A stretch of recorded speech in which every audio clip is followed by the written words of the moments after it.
आज है 5 जनवरी 2026 दिन सोमवार। Welcome back to clean news MP. चलिए देखते हैं मध्य प्रदेश की 25 फटाफट बड़ी खबरों को। इससे पहले आप न्यूज को कहां से देख रहे हैं हमें कमेंट में बताना बिल्कुल ना भूलें। साथ ही हमारे फेसबुक पेज को भी फॉलो करें। फेसबुक पेज का लिंक डिस्क्रिप्शन में दिया गया है। माह की शुरुआत के साथ बड़ी ठंड, जनवरी में भी रहेंगे सर्दी के तेवर। पौष का महीना खत्म होते ही माह का आरंभ हो गया और शहर में ठंड के तेवर बढ़ गए।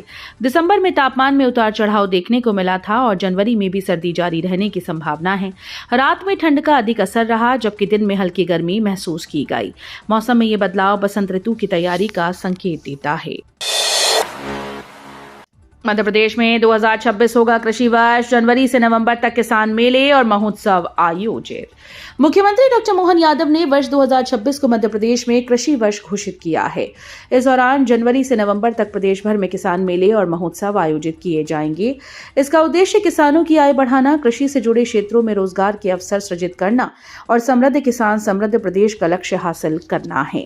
मुख्यमंत्री ने कहा कि मध्य प्रदेश की विविध जलवायु, पर्याप्त सिंचाई सुविधाएं और मजबूत रोड नेटवर्क का लाभ लेकर खेती को और अधिक लाभकारी बनाया जा सकता है। इंदौर के भागीरथपुरा में आयुर्वेदिक चिकित्सा शिविर, मरीजों को मुफ्त दवाई। इंदौर के भागीरथपुरा क्षेत्र में संक्रमण से प्रभावित मरीजों को राहत देने के लिए आयुष विभाग मध्य प्रदेश शासन ने विशेष योजना बनाई है। इसके तहत शासकीय अष्टांग आयुर्वेद महाविद्यालय चिकित्सालय और आयुष विभाग के चिकित्सक एक आयुर्वेदिक चिकित्सा शिविर का आयोजन करेंगे। इस शिविर में मरीजों को न सिर्फ परामर्श मिलेगा, बल्कि आवश्यक आयुर्वेदिक दवाइयां भी मुफ्त प्रदान की जाएंगी। एमपी में ठंड और कोहरे के चलते कई जिलों में स्कूल्स की छुट्टी। मध्य प्रदेश में इन दिनों भीषण ठंड और घने कोहरे का असर जारी है। भोपाल, उज्जैन, अन्य जिलों में विजिबिलिटी काफी कम रही। शीतलहर के चलते राजधानी भोपाल में नर्सरी से लेकर 8वीं कक्षा तक के स्कूल्स का समय बदला गया। वहीं ग्वालियर, रतलाम, उज्जैन, नीमच, मंदसौर और शाजापुर जिलों में सुरक्षा और बच्चों की सुविधा को ध्यान में रखते हुए स्कूल्स की छुट्टी घोषित कर दी गई है। मध्य प्रदेश में सोलर पावर से सस्ती बिजली, 550 करोड़ में बनेंगे 110 मेगावाट के plant. Madhya Pradesh power generating company 550 crore रुपए के निवेश से 110 मेगावाट के सोलर पावर प्लांट स्थापित करने जा रही है। ये प्लांट राज्य के 3 स्थानों पर थर्मल पावर प्लांट के पास लगाए जाएंगे और 2 साल में पूरे हो जाएंगे। कंपनी के टेक्निकल डायरेक्टर सुबोध निगम के मुताबिक ये अब तक का सबसे बड़ा सोलर प्रोजेक्ट है। इसके पूरा होने के बाद प्रदेशवासियों को आधे दाम पर बिजली मिलने लगेगी।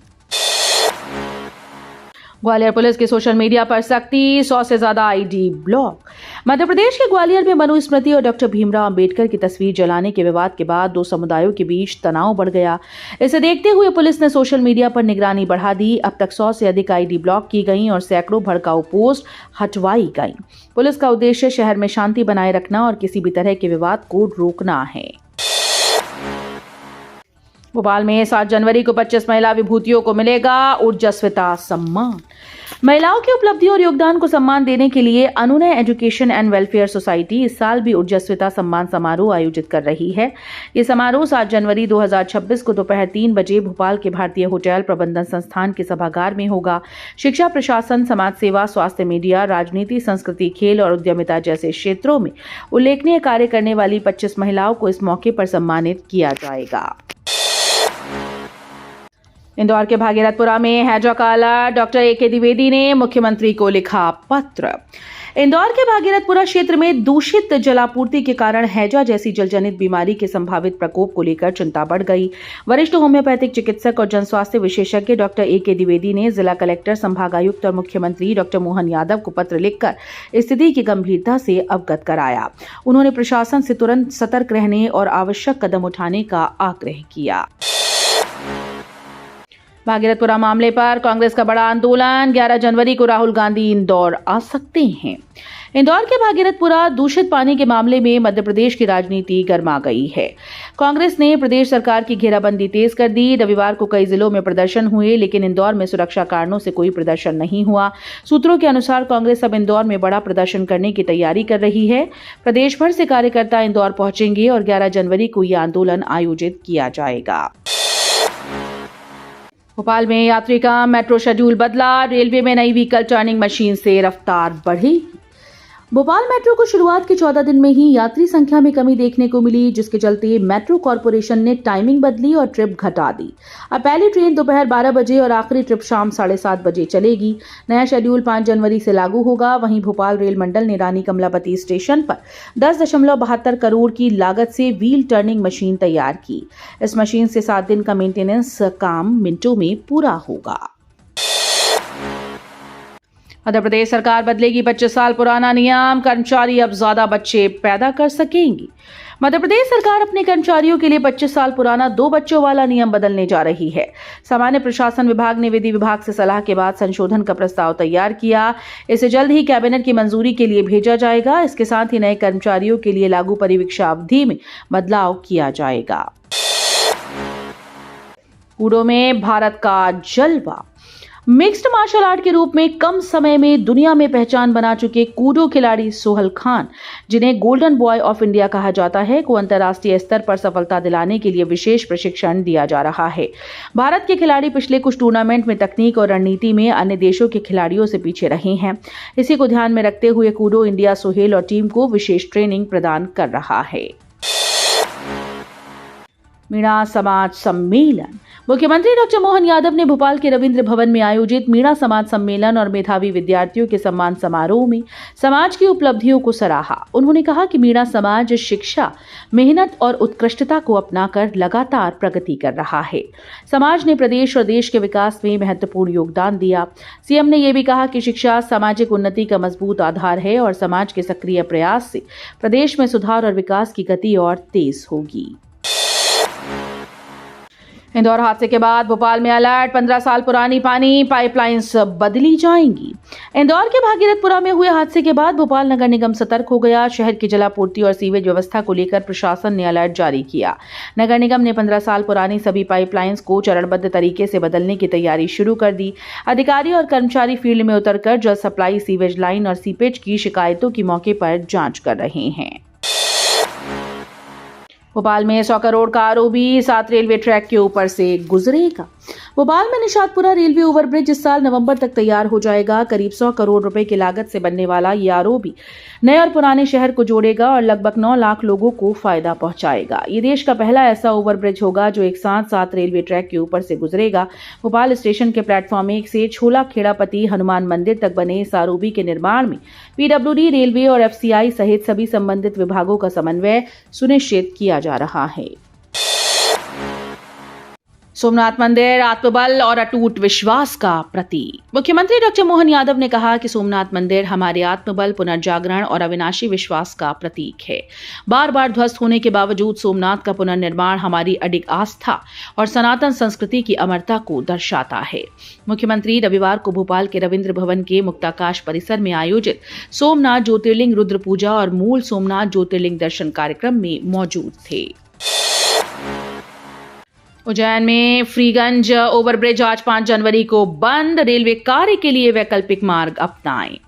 उज्जैन शहर के फ्रीगंज क्षेत्र में आज 5 जनवरी को निर्माणाधीन ओवरब्रिज और रेलवे कार्यों के कारण ओवरब्रिज सुबह 6 बजे से शाम 7 बजे तक बंद रहेगा।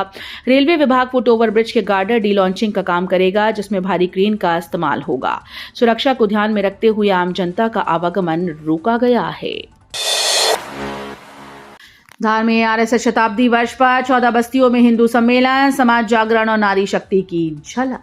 राष्ट्रीय स्वयंसेवक संघ के शताब्दी वर्ष के अवसर पर रविवार 4 जनवरी को धार में 14 बस्तियों में भव्य हिंदू सम्मेलन आयोजित किए गए। ये पहला अवसर था जब विगत 100 वर्षों में हजारों हिंदू परिवार एक साथ एकत्रित हुए। सम्मेलन में समाज जागरण, संगठन शक्ति और सांस्कृतिक विरासत की झलक दिखाई दी। पूरे नगर में हिंदुत्व, सामाजिक समरसता और सांस्कृतिक गौरव के रंग नजर आए। इंदौर में दूषित पानी के मामले पर बड़ी बैठक, मंत्री विजय वर्गीय ने सभी विधायकों और अधिकारियों से की चर्चा। इंदौर में दूषित पानी से 15 लोगों की मौत और 200 से अधिक लोगों के अस्पताल में भर्ती होने के बाद स्थिति गंभीर हो गई। इस मामले को लेकर कांग्रेस सरकार पर हमलावर है। इस बीच नगरीय प्रशासन मंत्री कैलाश विजयवर्गीय ने इंदौर में अचानक बड़ी बैठक बुलाई। इसमें जिले के सभी विधायक, कलेक्टर शिवम वर्मा, निगम कमिश्नर क्षितिज सिंघल और महापौर पुष्यमित्र भार्गव शामिल हुए। बैठक में उन्होंने हालात पर चर्चा की और प्रभावित नागरिकों की मदद के लिए तत्काल कदम उठाने के निर्देश दिए। जेपी अस्पताल में मरीज को दी फंगस वाली दवा, सीएमएचओ ने शिकायत पर गठित की जांच कमेटी। भोपाल के जेपी अस्पताल में एक मरीज को गलती से फंगस वाली दवा दे दी गई। ये घटना स्वास्थ्य व्यवस्था में लापरवाही और आम जनता की सुरक्षा के प्रति खतरे को उजागर करती है। मामले की शिकायत मिलने के बाद सीएमएचओ ने तुरंत एक जांच कमेटी गठित की। छिंदवाड़ा में जहरीली कफ सिरप से बच्चों की मौत की त्रासदी के बाद ये घटना स्वास्थ्य विभाग की तरफ से सुधार की जरूरत को और स्पष्ट करती है। भोपाल की झील में विदेशी विस्कर टर्न प्रवासी पक्षियों का जल क्रीड़ा और शिकार। भोपाल के झीलों में सर्दियों के मौसम में यूरोप, चीन और मध्य एशिया से आने वाली विस्कर टर्न प्रवासी पक्षियों ने एक बार फिर से रंग बिखेरा। लगभग 5000 किलोमीटर की लंबी यात्रा तय कर राजधानी पहुंचे ये पक्षी मोतिया तालाब में झुंड के रूप में जल क्रीड़ा कर रहे हैं और छोटी मछलियों का शिकार कर रहे हैं। उनके आगमन से न केवल जल जीवन की विविधता देखने को मिल रही है, बल्कि प्रकृति प्रेमियों और फोटोग्राफर्स के लिए मनमोहक दृश्य भी प्रस्तुत कर रहा है। एमपी में साइबर ठगी की शिकायत, अब सीधे भोपाल में तुरंत होगी कार्रवाई। मध्य प्रदेश में साइबर ठगी के शिकार लोगों के लिए राहत की बड़ी खबर है। अब साइबर जालसाजों के द्वारा हुई ठगी की शिकायतें सीधे भोपाल में दर्ज होंगी। दिल्ली जाने की जरूरत नहीं रहेगी। इसके लिए साइबर पुलिस मुख्यालय में 50 सीटों वाला अत्याधुनिक कॉल सेंटर बनाया जाएगा, जो सातों दिन 24 घंटे सक्रिय रहेगा। इसके जरिए ठगी की राशि को बैंक खातों में होल्ड करने और पीड़ितों को त्वरित राहत देने की प्रक्रिया और भी तेज होगी। एमपी में विधायक व सांसद एसआईआर में नहीं ले रहे रुचि, भाजपा ने अब मंत्रियों को दी जिम्मेदारी। मध्य प्रदेश में मतदाता सूची के विशेष गहन पुनरीक्षण में 42 लाख से ज्यादा वोटर्स के नाम हटा दिए जाने से भाजपा की चिंता बढ़ गई है। इसको लेकर पार्टी के शीर्ष नेतृत्व ने माना कि जनप्रतिनिधियों ने एसआईआर के कार्य में रुचि नहीं ली। नतीजतन संगठन ने पार्टी के सांसद और विधायकों के प्रति नाराजगी व्यक्त की। इसके साथ ही नई रणनीति के साथ प्रदेश के दोनों उप मुख्यमंत्री सहित सभी मंत्रियों की संभागवार जिम्मेदारी तय की है। एमपी बोर्ड की नई पहल, दिव्यांग छात्रों को दी सहूलियत, लेखक से लेकर वाहन तक हर जरूरत होगी पूरी। माध्यमिक शिक्षा मंडल की 10वीं 12वीं की बोर्ड परीक्षा फरवरी माह में शुरू होगी। परीक्षा में दिव्यांग छात्रों को परेशानी नहीं होगी। शारीरिक रूप से निःशक्त छात्रों को परीक्षा केंद्र ले जाने लाने के लिए वाहन, दृष्टिबाधित छात्रों को लेखक देने जैसी सुविधाएं दी जाएंगी। जिस दिव्यांग को जैसी जरूरत होगी वैसी सुविधा परीक्षा में दी जाएगी। बोर्ड ने सभी प्राचार्यों को पत्र लिखकर स्कूल के दिव्यांग छात्रों की श्रेणी अनुसार जानकारी मांगी है। उज्जैन में आवारा कुत्तों के लिए बनेंगे आधुनिक आश्रय स्थल, भोजन, नसबंदी, रेबीज नियंत्रण की होगी व्यवस्था। उज्जैन शहर में निराश्रित श्वानों की बढ़ती संख्या, नागरिकों की सुरक्षा और पशु कल्याण को ध्यान में रखते हुए नगर निगम द्वारा बड़ा कदम उठाने जा रहा है। महापौर मुकेश टटवाल ने बताया कि उज्जैन शहर में श्वानों के लिए नए और आधुनिक आश्रय स्थल बनाए जाएंगे। इन आश्रय स्थलों में श्वान के सुरक्षित रहने, नियमित भोजन, नसबंदी, रेबीज टीकाकरण और प्राथमिक उपचार की समुचित व्यवस्था की जाएगी। एमपी के उत्कृष्ट और मॉडल स्कूल्स में एडमिशन के लिए आवेदन शुरू। मध्य प्रदेश के 52 जिला मुख्यालयों के उत्कृष्ट विद्यालयों और विकास खंड स्तरीय 313 मॉडल स्कूल्स में शिक्षा सत्र 2025-26 के लिए नवी कक्षा में प्रवेश हेतु आवेदन प्रक्रिया शुरू कर दी गई। आवेदन करने की अंतिम तिथि 28 जनवरी निर्धारित की गई है। चयन के लिए प्रवेश परीक्षा की संभावित तिथि 8 फरवरी तय की गई। तो ये थी आज की 25 फटाफट बड़ी खबरें। अगर आपको न्यूज पसंद आई हो तो वीडियो को लाइक और शेयर जरूर करें। धन्यवाद।